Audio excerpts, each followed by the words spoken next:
আসসালামু আলাইকুম ফ্রেন্ডস, আশা করি আপনারা সবাই ভালো আছেন। আবারও স্বাগতম কুকিং উইথ হালিম কিচেনে। দীর্ঘদিন পর আবারও আপনাদের জন্য আরেকটি নিউ রেসিপি নিয়ে আসলাম।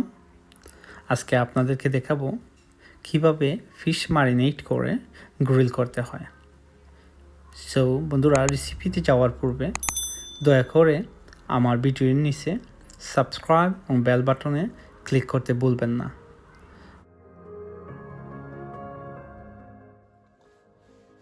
তো বন্ধুরা, দেখে নিই আজকের ইনগ্রিডিয়েন্টস। আমরা সিবেস ম্যারিনেট করতে যেসব ইনগ্রিডিয়েন্টসগুলো আমাদের লাগবে আমি আপনাদেরকে কুইকলি তা দেখিয়ে দিচ্ছি। সো আমাদের লাগবে 2টা সিবেস মিডিয়াম সাইজ, ভালো করে ক্লিন করবেন এবং ড্রাই করবেন। অনেক সময় সিবেসের মধ্যে ক্লিন করার পর পানি থেকে যায়, তো পানি যেন আপনারা ভালো করে চুষে নেন সেদিকে খেয়াল রাখতে হবে। এবং ক্লিন করার পর মাছ দিয়ে আপনারা নাইফ দিয়ে কেটে দিবেন, স্লাইসের মতো কেটে দিবেন। তাতে করে যে স্পাইসগুলো আমরা ম্যারিনেট স্পাইসগুলো বানাবো সেগুলো মাছের ভিতরে ভালো করে ঢুকবে। তারপর আমাদেরকে লাগবে গার্লিক, 5 থেকে 6টা গার্লিক ক্লোভ পেস্ট আকারে বানাবেন, বুঝছেন? কিছু করিয়েন্ডার চপ করে রাখবেন। লাগবে পাপরিকা পাউডার, বুঝছেন? Paprika powder. লাগবে কিউমিন গ্রাউন্ড, লাগবে অলিভ অয়েল, and লাগবে 2 slice of lemon. So little bit salt লাগবে, পরিমাণ যাদের যতটুকু পরিমাণ সল্ট প্রয়োজন মনে করেন সেগুলো ইউজ করবেন। সো এই হলো আমাদের ইনগ্রিডিয়েন্টস কীভাবে সিবাস ম্যারিনেট করার জন্য। সো আমি আপনাদেরকে এখন সস বানিয়ে দেখাবো কীভাবে এই সিবাসের জন্য সসটি বানাতে হয়। এখানে বন্ধুরা দেখেন, আমি একটা বাটি নিচ্ছি ক্লিন। আমি এমটি বাটির মধ্যে এই রসুন বাটাগুলো আমি দিয়ে দিচ্ছি। তারপর আপনার কোরিয়ান্ডারগুলো দিয়ে দিচ্ছি। এই পাপরিকা অ্যাবাউট 1.5 স্পুন পাপরিকা দেবেন।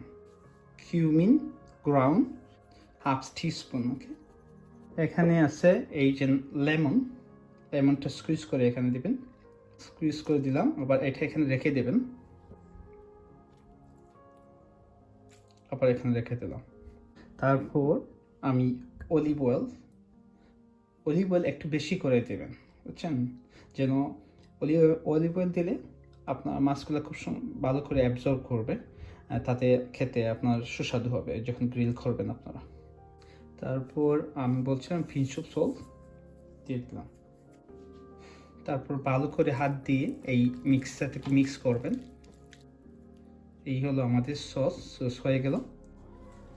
আবারও আপনাদেরকে বলছি, মাছগুলোকে ভালো করে ড্রাই করবে। দেখেন আমি টিস্যু দিয়ে আবারও ভালো করে দিচ্ছি, যাতে করে স্পাইসগুলো মাছের সাথে অ্যাটাচ হয় ভালো করে। পানি থাকলে কি হয় জানেন, মাছগুলো ভালো করে এই স্পাইসগুলোকে অ্যাবজর্ব করতে পারে না। সো আপনারা এই জিনিসগুলো মনে রাখবেন। যদি ভালো টেস্ট পেতে চান, সো এই পদ্ধতি অনুকরণ করবেন। নাও আমি এই সসগুলো যে বানাচ্ছি আমি এইগুলো কিন্তু এখানে আমাদের দিয়ে দিব ভালো করে।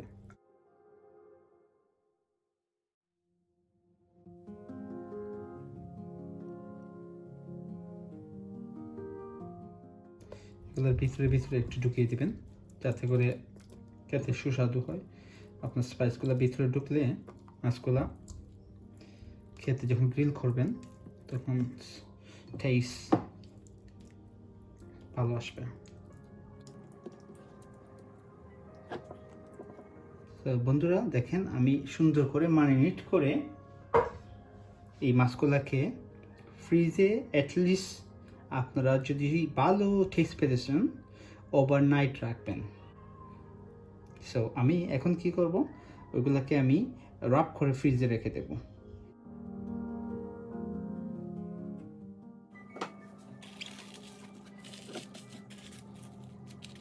আমি ফ্রিজের জন্য নিয়ে যাচ্ছি।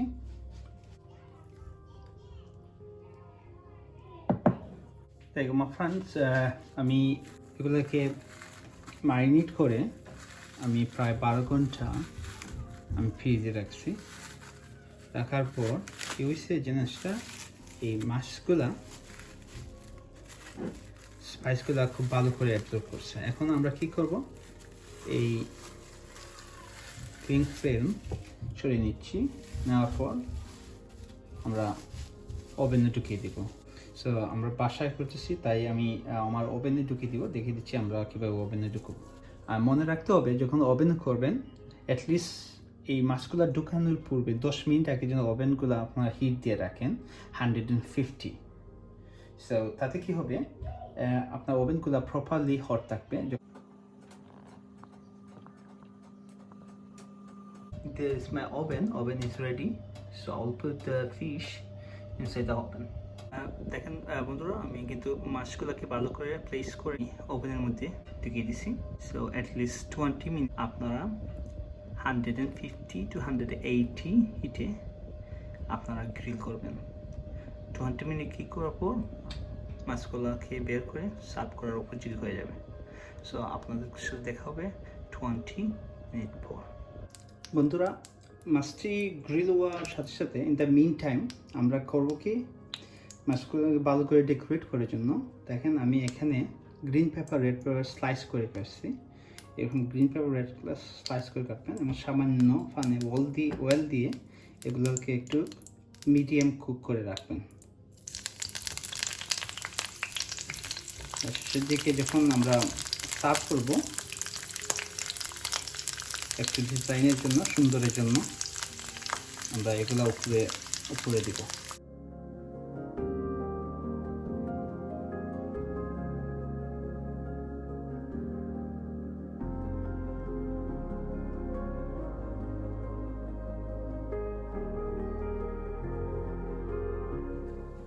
তো বন্ধুরা, আফটার 20 মিনিট কুক হওয়ার পর দেখেন আমার এই ফিশগুলো প্রপারলি কুক হয়ে গেছে। কীভাবে বুঝবেন আপনার প্রপারলি কুক হয়ে গেছে?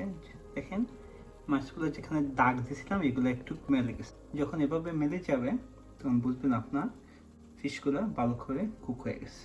সো এখন আমরা এই মাছগুলোকে কীভাবে সার্ভ করতে হবে আমি দেখিয়ে দেব। বন্ধুরা দেখে নিন, এই ফিশগুলো গ্রিল হয়ে গেছে। এখন আমরা ডেকোরেট করব সার্ভের জন্য। সো ডেকোরেট করার জন্য আপনাদেরকে আগে দেখিয়েছিলাম যে গ্রিন পেপার রেড পেপার আমি একটু ফ্রাই করে রেখেছিলাম। এভাবে মাছের উপরে দিবেন, তাতে দেখতে সুন্দর লাগবে।